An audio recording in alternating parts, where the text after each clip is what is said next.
Okay, Assalamualaikum warahmatullahi wabarakatuh. So I am Marbia S. Alim. So my report for today is all about the chapter 9, which is the school head in school-based management.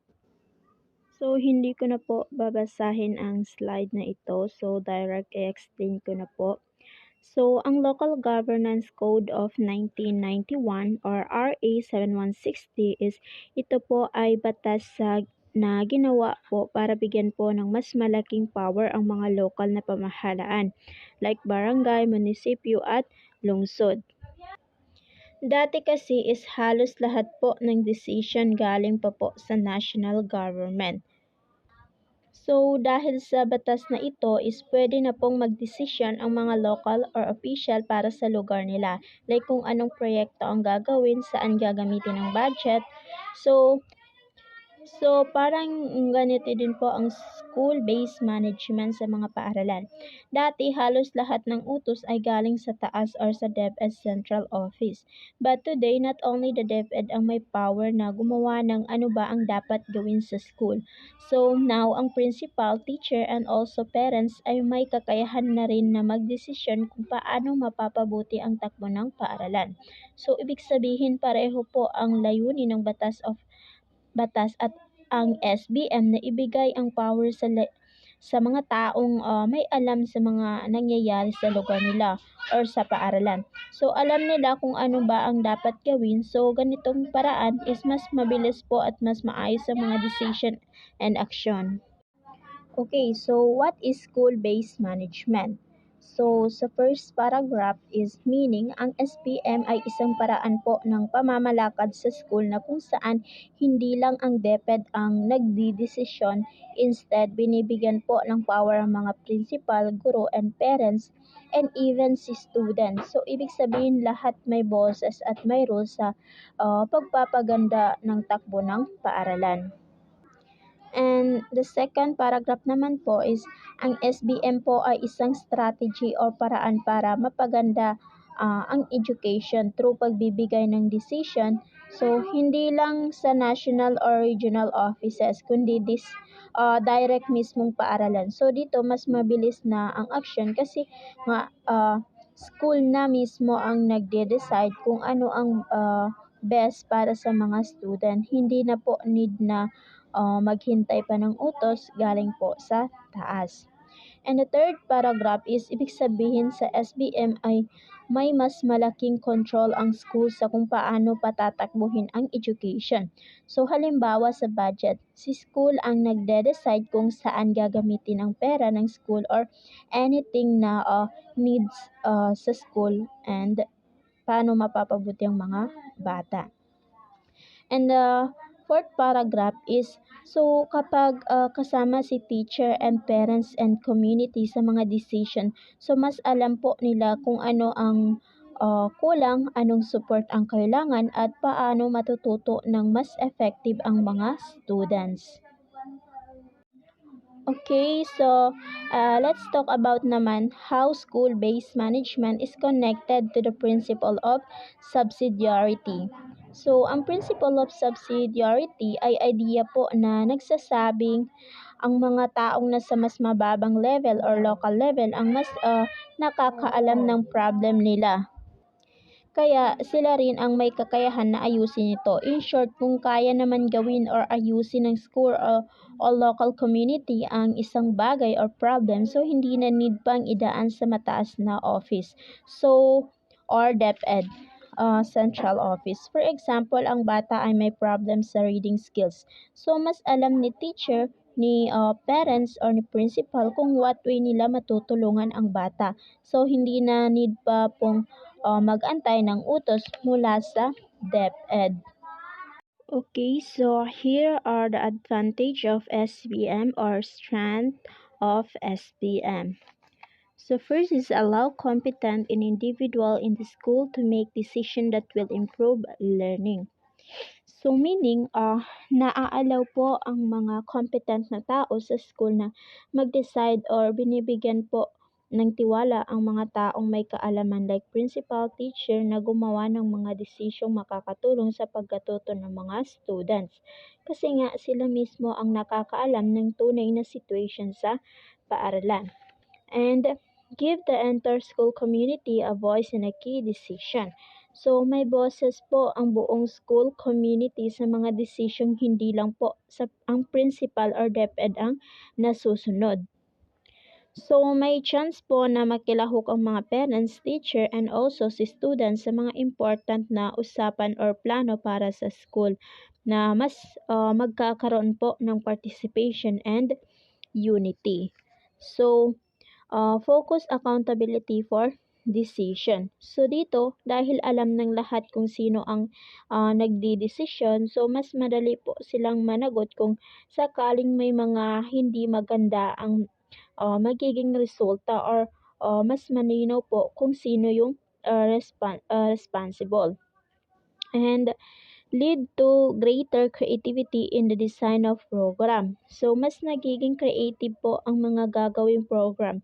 So, dahil nga hindi kailangang sundin lang lahat ng utos mula sa taas, so nagkakaroon po ng chance ang mga school leader na mag-isip ng new at makabuluhang program na angkop sa need ng mga students.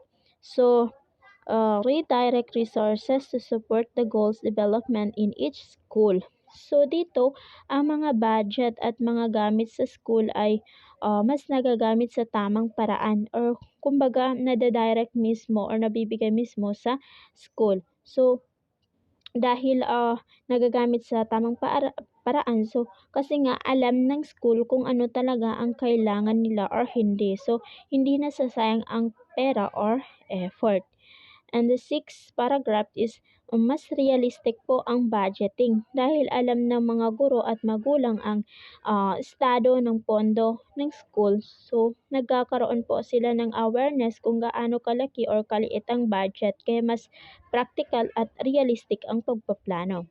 And the seventh paragraph is dito naman is kapag binibigyan ng tiwala ang mga guro sa decision is mas naiengganyo po silang galingan pa yung ginagawa nila or mas motivated sila at mas open din sila na tanggapin ang leadership role.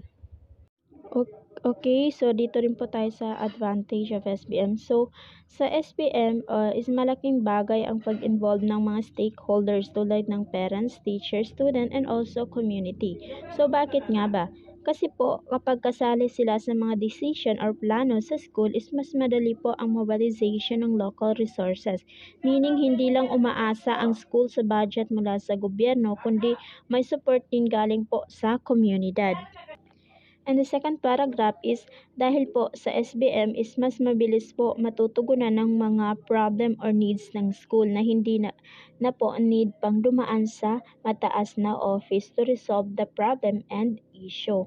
So, the third paragraph is may sarili pong responsibilidad ang school na gumawa and magpatupad po ng kanilang school improvement plan or SIP. So halimbawa sila ang nagde-decide kung ilan ba ang teacher ang need sa school or anong klaseng learning material or learning strategies ang mas makakatulong sa mga student.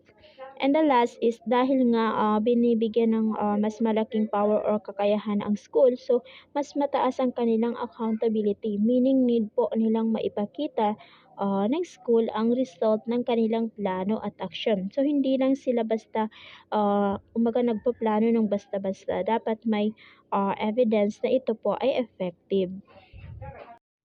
Okay, so here are the legal basis of SBM.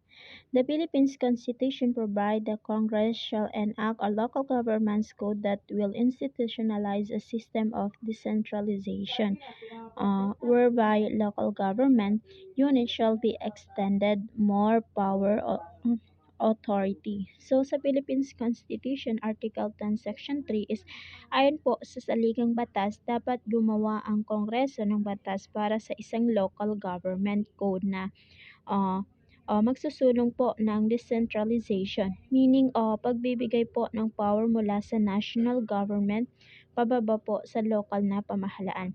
Imbis po na lahat ng decision ay galing sa taas. So, binibigyan po ng autoridad ang mga mismong school na magdesisyon sa mga kailangan nila.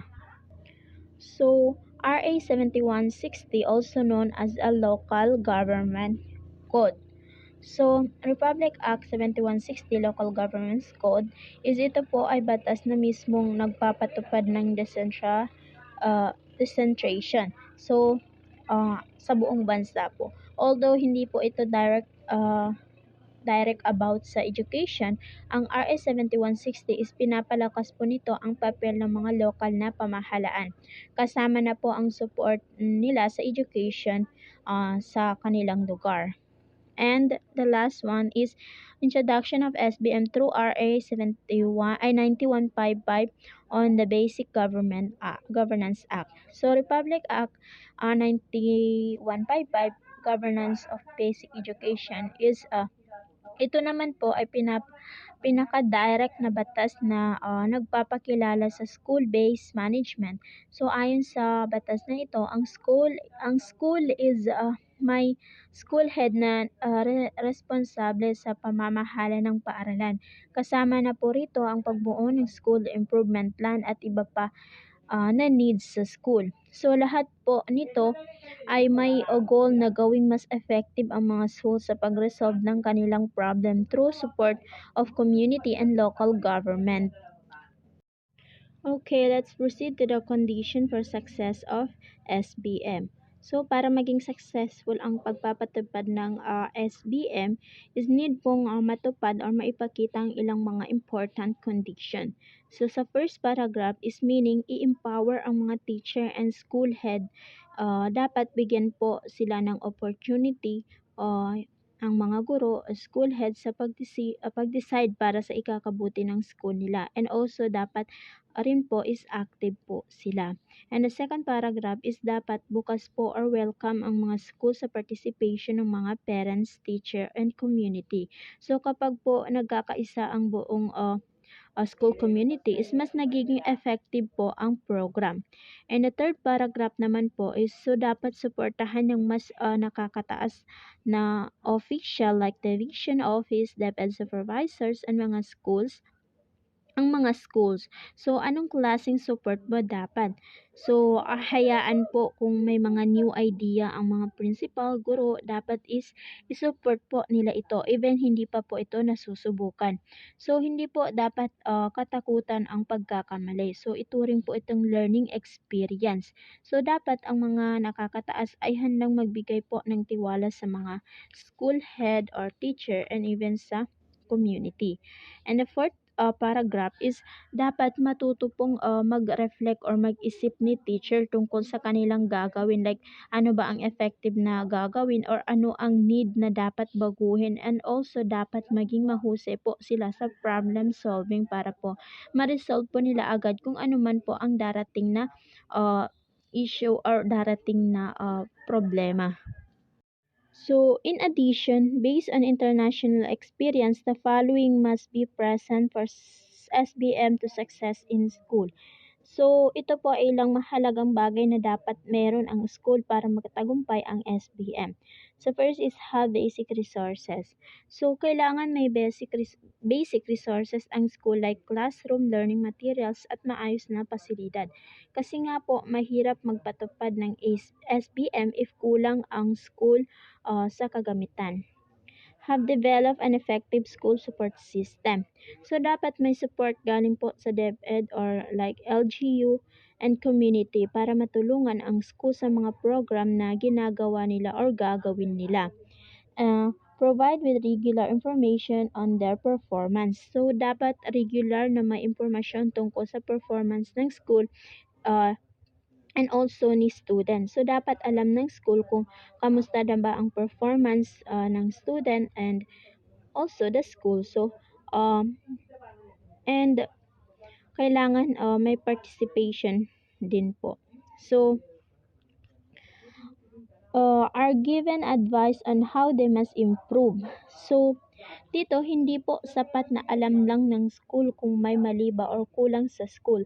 So, dapat po may nagtuturo or nagbibigay ng advice kung paano ito aayusin. Halimbawa po is bumaba ang grade ng mga bata. So, dapat may taong tutulong sa school like educational supervisor na suggest po ng mga paraan para mapataas ulit ang performance ng bata.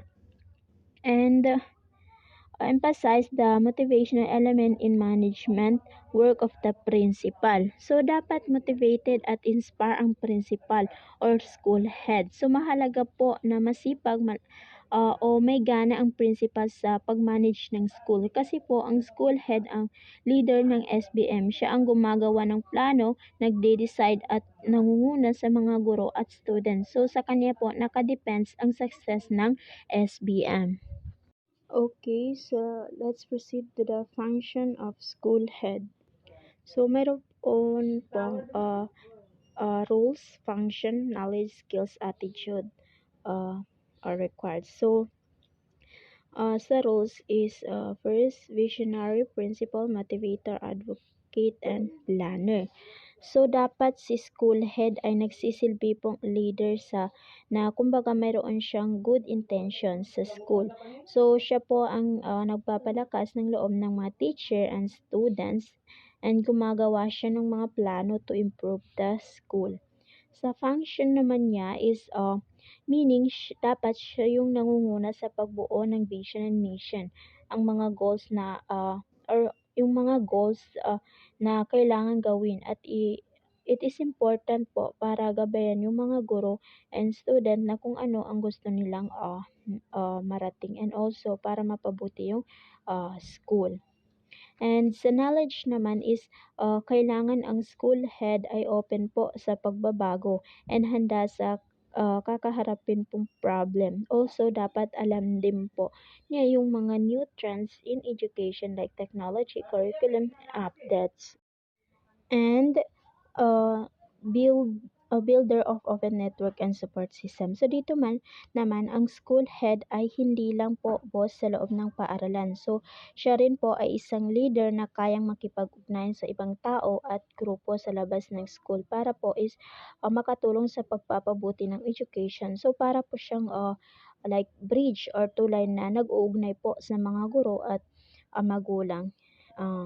So ang function naman niya is sa organize and expand school community partnership. So, ang principal po ay nagbuo or pinapalawak po ang mga connection ng paaralan sa community. Halimbawa po is nakikipag-partner po siya sa mga barangay or para sa like halimbawa sa brigada eskwela or project na and also yung iba may nagbibigay ng donation and lead in creating the School Improvement Plan or SIP. So, ang SIP po ay parang plano ng paaralan para sa buong taon. Dapat lahat, mapa-teacher, parents, barangay, ay may boses sa paggawa nito. So, halimbawa sa isang meeting is may nagmumungkahip na or may nagsasabi na dagdagan mga reading program and yung iba naman, yung mga parents is may mungkahi na gawing mas ligtas ang school gate. So, pinagsama-sama po nito ang kung ano yung makakabuti sa paaralan. And manage school management information system. So, dito nakasave ang importanteng datos ng paaralan. Ilan ang estudyante, ilang beses po silang pumapasok or ilang honor student at iba pa. So, ginagamit po ito para sa pagpapasya. So, halimbawa dahil sa data na nakuha, so nalaman ng principal na mababa ang attendance tuwing like for example, like tuwing tag-ulan. So, gagawa siya or gumagawa siya ng program na kasama ang barangay para sa for example, libreng payong or ganon. So, sa next is sa knowledge naman is sa networking or organizing. So, dapat marunong siyang kumonekta sa iba't ibang tao or grupo at mag-organize po ng event or meeting. So, advocacy and social mobilization. So, kailangan marunong siyang humingi ng support at ipaglaban ang pangangailangan ng schools sa LGU or sa DepEd.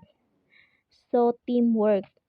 So, dapat marunong siyang socialize or yung opinion ng iba is kumbaga pinapakinggan niya. So, hindi pwedeng siya lang ang nasusunod. So, dapat teamwork nga yung kanyang pagpapasya. So, using data for planning. So, dapat hindi lang siya kumbaga humuhula or hindi lang niya hinuhulaan yung kanyang yung mga gagawin ba. Dapat mayroon siyang data or basihan para sa mga information. So, para makagawa po siya ng matalinong decision. Next is curricular developer. So, ang school head is bilang curricular developer ay isa sa pinakamahalagang leader sa paaralan pagdating sa kalidad ng education. So, hindi lang siya tagapamahala lang, kundi isa siyang active or katuwang ng mga guro sa pagpaplano or pagsasaayos ng school. So, ang function na is create a physical and psychological climate conducive to teaching and learning.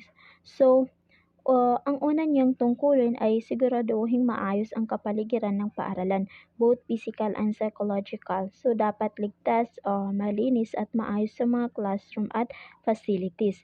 Pero hindi lang po ito tungkol sa physical space. Kailangan din pong positive ang emotional environment. Kailangan is makaramdam ang mga estudyante at guro ng respeto or support at encourage para mas maging motivated sila. So, localize and implement school curriculum. So, ang pangalawang tungkulin ng principal ay ang pag-localize at pag-implement ng curriculum. So, ibig sabihin inaangkop niya ang mga aralin sa kultura. So, hanap buhay at situation ng mga bata sa komunidad. So, halimbawa kung ang paaralan ay nasa mangingisdang barangay, so maaaring isama sa mga lesson ang tungkol sa pangingisda or pangisdaan. Sa ganitong paraan, nagiging mas meaningful at relatable ang education para sa mga estudyante. And the third function is encourage development and use of innovative instructional methods. So, dapat siyang maghikayat ng makabago at epektong paraan sa pagtuturo.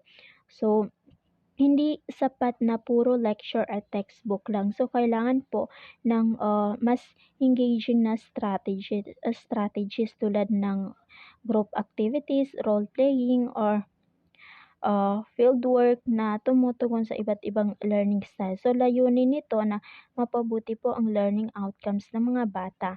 So, magdadagdagan ang access sa basic education and mapapanatili ang attendance ng mga student at kumbaga matutugunan ang mga particular na problema na nararanasan ng kanilang paaralan. Next is sa knowledge naman. So, para magampanan ang mga tungkuling ito is need po ng principal ang kakayahang bumuo ng collective accountability. Ibig sabihin dapat niyang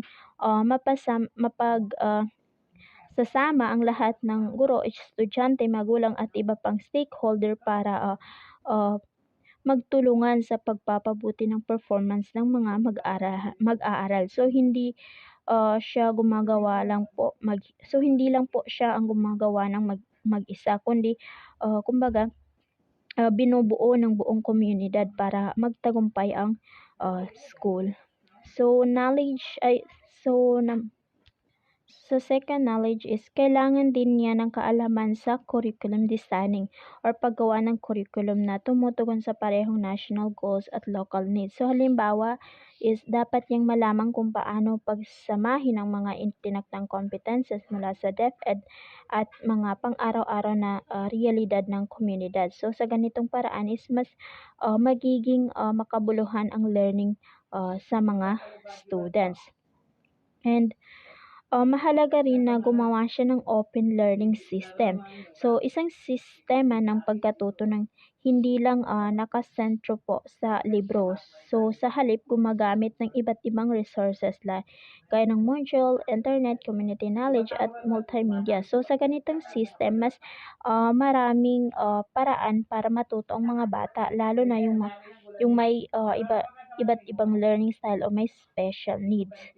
So, at panghuli po is dapat siyang magsagawa ng participatory at peer-based instructional supervision. Ibig sabihin, hindi lang siya basta nanonood or nag-o-observe, kundi active din po siyang nakikilahok sa pag-unlad ng mga guro. So, pinapakinggan niya po yung mga feedback ng mga guro, teachers. Ah, so hinahayaan silang kumbaga magbahagi ng kanilang mga strategies. And the third is fiscal resource manager. So, bilang fiscal resource manager, ang principal ang may responsibilidad sa pag-alaga at tamang paggamit ng lahat ng resources ng paaralan. So, even mapatao man or like pera. So, siya yung nagtitiyak na ang pondo ng school ay ginagamit ng maayos at kumbaga nakatarungan. So, ang function na is first is administer and manage all school resources. So, ang principal ang nagpaplano at nagbabudget po ng mga gamit at pondo ng school. So, siya ang gumagawa ng paraan para ma-maximize ang budget. So, sinisigurado po niya na sapat yung gamit at tama ang deployment ng personnel. So, encourage and accept donation and report them properly. So, pwede siyang humikayat ng donasyon, grant o tulong mula sa LGU. So, or private individuals. Pero dapat laging transparent. Kailangan i-report ang lahat ng natatanggap sa tamang opisina para walang duda sa paggamit po ng pera. Ang knowledge mo niya is first is fund management skills. So, dapat marunong siyang mag-budget, mag-allocate ng resources at kumbaga tiyaking sulit ang bawat gastos ng paaralan. So, transparency and accountability. So, dapat ang principal ay kumbaga dapat maging modelo ng katapatan lalo na sa paghawak po ng pera. So, kapag tapat at kapag tapat po kasi ang mamumuno is mas nagtitiwala or mas pagkakatiwalaan ka ng teacher and also ni parents and ng buong komunidad. So, dapat po is matapat siya. Okay, so pag-usapan naman natin ang mga factor ng school effective based sa mga research. So, una is sa first paragraph is sinabi sa studies na para maging effective ang isang school is hindi lang sapat na may magagandang practices. So, kailangan itong maging parts ng kultura ng paaralan. Ibig sabihin dapat paulit-ulit itong ginagawa. So, sinusuportahan ng lahat at bahagi na ng pang-araw-araw na system. Dito pumapasok ang School-Based Management o SBM na ipinatupad ng DepEd para matulungan ng mga school na maging mas mahusay at may sariling diskarte. So, second paragraph is, ayon sa OECD research is nakita nila na kapag may school autonomy o kalayaan ang school sa pamamahala is tumataas ang performance ng students pero may condition. So, kailangan may accountability or malinaw na pananagutan. At mas effective ito kung nagtutulungan ang principal at teacher sa pamamahala sa school. And the third paragraph is, sa ibang bansa po tulad ng China at Singapore is binibigyan na rin po ng mas malaking responsibilidad ang school level. So, ibig sabihin mas pinapakinggan at pinapahintulutan na magdesisyon ang mga school head at teacher sa kung anong makakabuti po sa school nila. And samantala naman po sa Finland is medyo kakaiba po ang approach. So, hindi sila gaano mahigpit po sa pag-monitor pero malaki ang tiwala ng government at ng mga magulang sa professionalism ng teachers doon. So, kaya kahit walang masyadong formal evaluation is nananatiling mataas ang quality ng education dahil may tiwala po yung mga parents sa kakayahan ng mga guro. Case, let's proceed naman is sa factor din po ito. So, first sa Pilipinas po is nagsimula ang pagbibigay ng malaking responsibilidad sa mga paaralan sa pamamagitan ng SPM. So, ibig sabihin, I know alam na naman natin kung ano ang meaning ng SPM. So, let's proceed sa second paragraph. So, ang SPM ay pinatupad po noong panahon ng Third Elementary Education Project or TEEP mula 1999 hanggang 2005. So, sa taong 2005 po is nagsagawa ng pag-aaral ang TEEP para malaman kung may effective ba ang SBM sa student performance. And also gumamit po sila ng data mula sa 23 schools district sa loob po ng 3 taon po. And ayon sa findings, nakita na sa tulong ng SBM, ang decision ay hindi na lang nanggagaling sa national or district office. Sa halip, ang mga principal, guro, estudyante at magulang ay nagkakaroon na ng boses at power sa mga important decision sa schools. Gaya ng paggamit ng budget, pagpili ng tauhan at pag-a-adjust ng curriculum ayon sa pangangailangan ng mga bata. Okay, so sa pamamagitan po ng pagsasama ng mga guro, magulang at community members sa mga importanteng desisyon, ang SPM po ay nakakatulong na makabuo ng mas maayos at effective na learning environment para sa mga bata. Ibig sabihin, hindi lang school official ang gumagawa ng decision, kundi pati ang mga taong talagang may pakialam sa kapakanan ng mga students.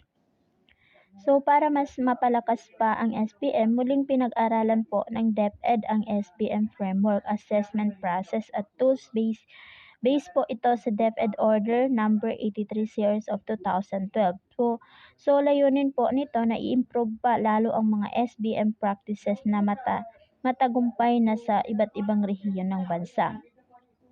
And the third is, kaugnay nito is ayon po sa Republic Act No. 9155 o Governance of Basic Education Act of 2001 is dapat ay maging sentro ang mga paaralan sa paggawa ng decision lalo na kung may kinalaman sa education. So, education po ng mga bata. So, sa madaling salita is ang decentration o pagbibigay ng power sa school level ay isinabatas na po. So, para po suportahan ito is naglabas ang DepEd ng School-Based Management Grant. Ito po ay karagdagang pondo na binibigay sa mga public elementary at secondary school para po magamit sa maintenance at iba pang operational needs. Sa tulong po ng grant na ito is mas nagkakaroon po ng kakayahan ang mga paaralan na pondohan ang sarili ng mga program at pangangailangan. Okay, so let's proceed to the Philippines accreditation system for basic education or PASBA. So, ang Philippines accreditation system for basic education ay isang program po na ginawa para mas patatagin ang school-based management sa paaralan. So, inilunsad po ito ng Department of Education sa pamamagitan ng DepEd Order number 64 series of 2012. So, pamamagitan ng PASBA po na ito is mas nagkakaroon ng formal na sistema para sukatin ang kalidad ng mga paaralan. So, the second paragraph is, ang accreditation ay isang process po kung saan ang paaralan ay dumadaan sa self-evaluation at peer review. So, layunin po nito na masigurado na ang mga quality or standard na napagkasunduan ng mga stakeholder ay naiintindihan at naipapatupad. So, and also napapanatili at patuloy na pinapaunlad. So, ito po ay para sa tuloy-tuloy na pagtaas ng learning outcomes ng mga student na nakabase po ito sa DepEd Order of number 20 series 2012.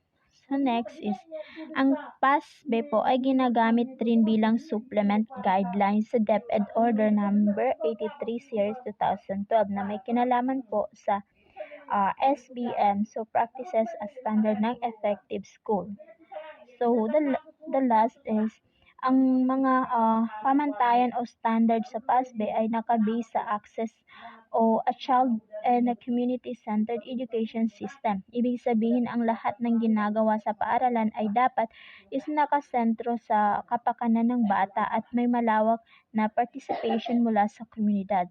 So sa ganitong system, mas nagiging makabuluhan at effective ang education para po sa lahat. Okay, so dagdag kaalaman tungkol sa PASB at SBM is may apat na principle ang PASB na nagsisilbing basehan po sa kalidad ng isang paaralan. First is principle of collective leadership. So, lahat ng miyembro ng paaralan, principal, guro, or magulang, student ay may participation sa pamumuno at pagdidesisyon. So, second is principle of community-based learning.